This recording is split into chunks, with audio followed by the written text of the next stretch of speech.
Hi folks, 2014 C3 here. So I'm going to kick off. So the first thing we've been asked to do there is set up as much of the elevation and plan as we can. We can't finish out the elevation yet.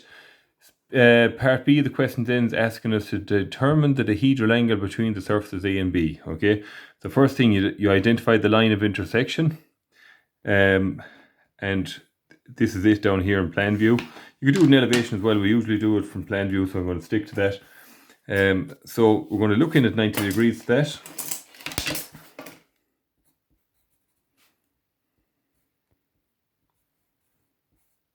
Look in there now at this 90 degrees. So I set up our set squares.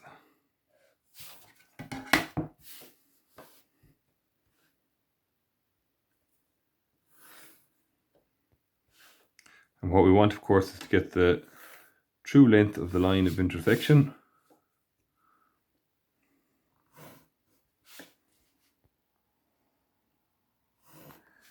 Our x1, y1.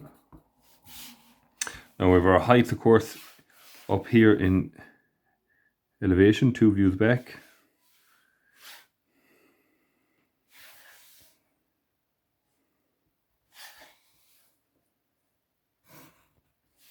And that is the true length. Now we also need one point from each plane, so we can take those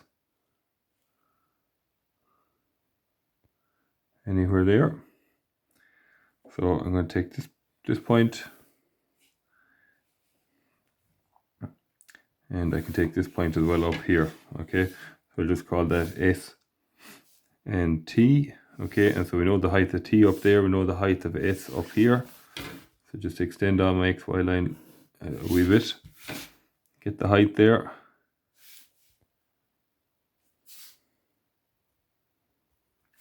The height of S and the height of T was 36. So now we have 2 points. Next thing we want to do is we want to look down along that true length line. And we're going to see that line as a point view. And we'll bring each point there, S and T.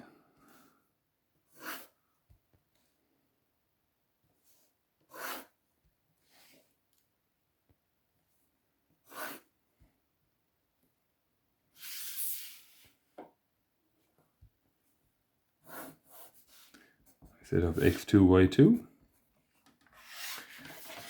And then we're measuring back. Now, as I always say, you know you're measuring back. You have to be measuring back when you're setting up the dihedral angle from the xy line that is parallel to the line of intersection. Okay, so LOI, line of intersection there. And because it's parallel, the way I used to think about it in college is both sides are the same distance. Only if they're the same distance could you end up with a point view. Otherwise you would end up with a line. So that's the line there as a point view. And we just measure back how far back was S and T.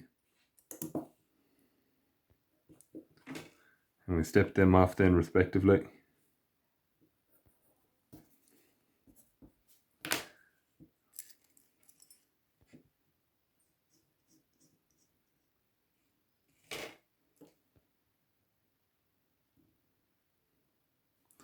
That's S over there, so we can just finish out our dihedral angle then. That's an edge view of the plane, it's those two surfaces. And that's part B done.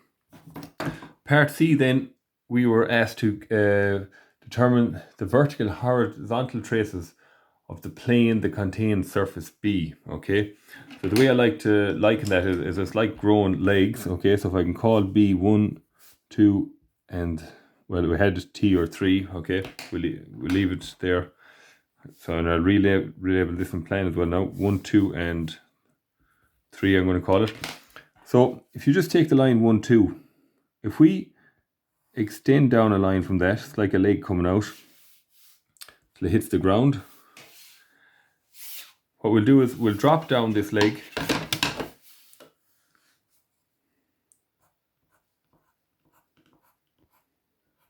and we're going to extend on this leg same way now in plan from 1 to 2. Okay,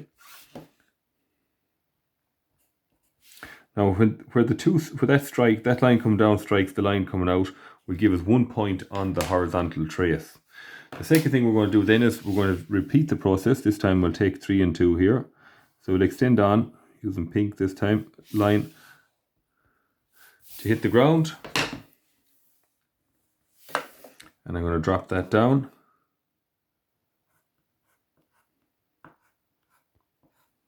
I'm going to extend out this line here also.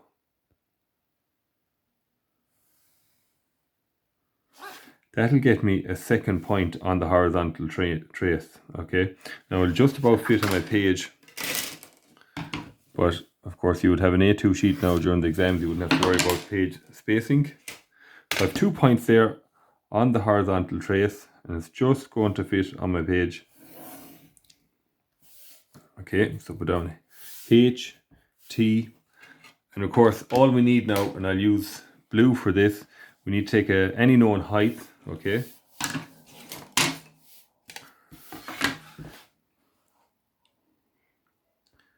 So line up our set squares, slide up, we'll take 0.1.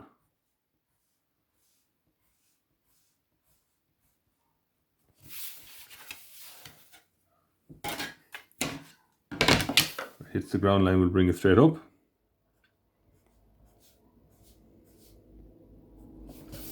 And then we'll bring it straight out as well.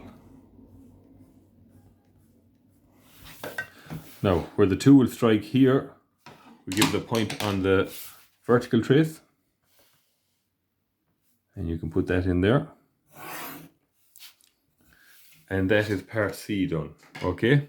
So it's like growing legs there. You'll find 2 points down there on the horizontal trace. And once you have the horizontal trace, take a line up parallel, any known height, bring it up, bring it out across, and that'll find your point there on the vertical trace. The last thing here now we've been asked to do is we have to finish out this, okay? So the dihedral angle between surfaces B and C is 160 degrees, okay?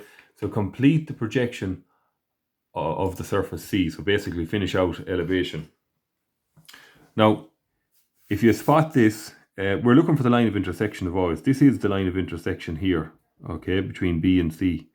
Now, there's something else we can say about that line, and that is that it's a true length.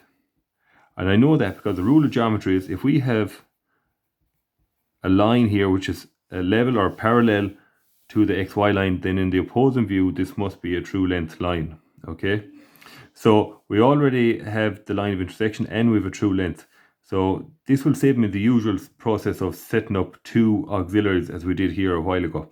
So I can just look straight down along this line now, okay, the line of intersection. And I can set up an auxiliary view here. And I'm going to be able to see the planes as edge views. So we'll bring down that one there.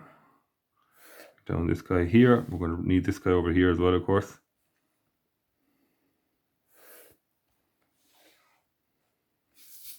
And we'll just set up our X1, Y1 line.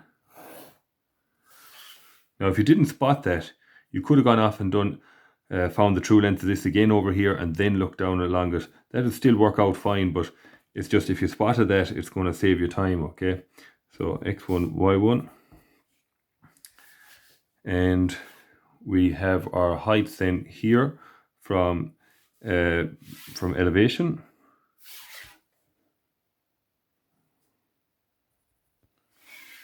Okay, that's the line of the point view there.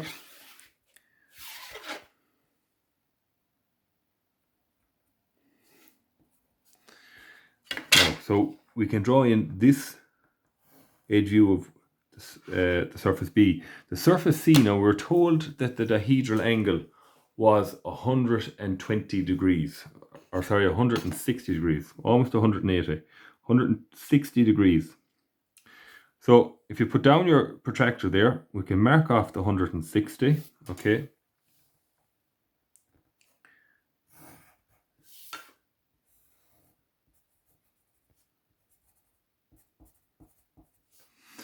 And of course, 2 views back, the measurements are the same. So this is a new view, 1 view back, 2 views back, count them back.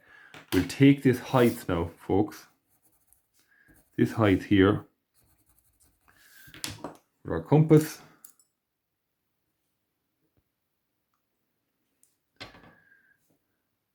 and we'll mark it up there, and that's the same height there, transferring our heights back to views. Okay,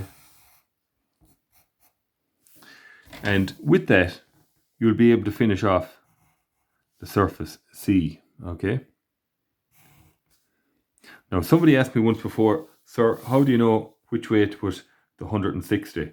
Well, you could draw it both ways, but if you put the protractor this way and marked off 160 degrees, I mean, look at the height there, you'd know clearly it's wrong. So, you know, if you did do it, you'd know very fast you marked it the wrong way.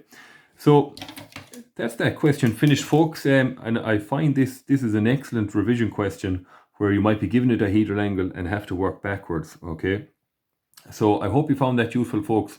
More videos to come. I hope you keep them well and stay safe. Good luck.